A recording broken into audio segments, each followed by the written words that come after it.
তোমরা যারা এসএসসি 2026 পরীক্ষা দিয়েছো তোমাদের রসায়ন পরীক্ষা অনেকেরই খারাপ হয়েছে বা রসায়ন পরীক্ষা খারাপ হলেও তোমরা কারা পাস করবে, কত পেলে A+ পাবে, এই ভিডিওতে তোমাদেরকে A to Z জানিয়ে দেবো। তাই সম্পূর্ণ ভিডিওটি তোমাদের জন্য খুবই জরুরি। দেখো তোমাদের রসায়ন পরীক্ষায় নাম্বার কীভাবে হবে। তোমাদের লিখিত অংশে 50 নাম্বার রয়েছে, যেখানে তোমাকে 17 পেয়ে পাস করতে হবে। এমসিকিউতে 25 রয়েছে, যেখানে 8 পেয়ে পাস করতে হবে। আর ব্যবহারিক অংশে পরীক্ষা হবে, প্র্যাকটিক্যাল পরীক্ষা, ওখানেও তোমাদের 25-এর মধ্যে 8 পেয়ে পাস করতে হবে। তোমাদের লিখিত অংশ, এমসিকিউ এবং ব্যবহারিক অংশ প্রতিটা অংশে তোমাদের কিন্তু আলাদা আলাদা করেই পাস করতে হবে। শিক্ষার্থীরা তোমাদের রসায়ন পরীক্ষায় সৃজনশীলের নাম্বার দেখো, তোমাদের রসায়ন পরীক্ষায় সৃজনশীলে বিক্রিয়া ও ব্যাখ্যাগুলো যেগুলো রয়েছে সেগুলো সঠিক যারা লিখতে পেরেছো তারা সৃজনশীল অংশে 10-এ 10ই পাবে। অর্থাৎ যে সৃজনশীল অংশে যে বিক্রিয়া বা ব্যাখ্যাগুলো ছিল সেগুলো যারা মোটামুটি বিক্রিয়া এবং ব্যাখ্যাগুলো সঠিকভাবে বুঝিয়ে আসতে পেরেছো তারা সৃজনশীলের 10-এ 10ই পাবে। আর যারা মোটামুটিও লিখতে পেরেছো, মানে কাছাকাছি লিখে আসতে পেরেছো, তারাও 10-এর মধ্যে তোমরা 9 অথবা 8 করে পাবে এক একটা সৃজনশীলে।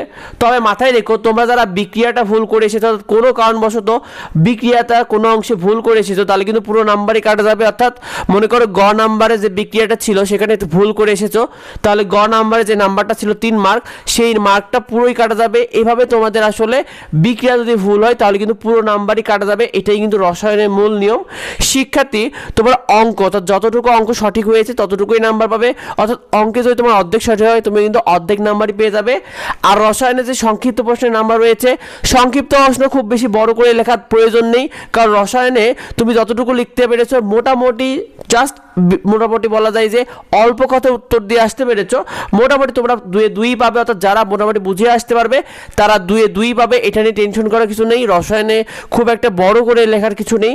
আর যারা উল্টাপাল্টা লিখবে, মনে করো সংক্ষিপ্ত প্রশ্নে যারা উল্টাপাল্টা লিখবে তাদের পুরো নাম্বারটাই কাটা যাবে সংক্ষিপ্ত প্রশ্নে, কারণ 2 নাম্বারই রয়েছে, এখানে সঠিক হলে নাম্বার পাবে। আর যারা উল্টাপাল্টা লিখবে তাদের নাম্বারটা কাটা যাবে। আর তোমাদের কয়টা এমসিকিউ হলে এবং লিখিত অংশে তুমি কত পেলে A+ হবে। দেখো এমসিকিউতে তোমাকে যদি 16টা হয় তোমার কিন্তু A+ চলে আসবে।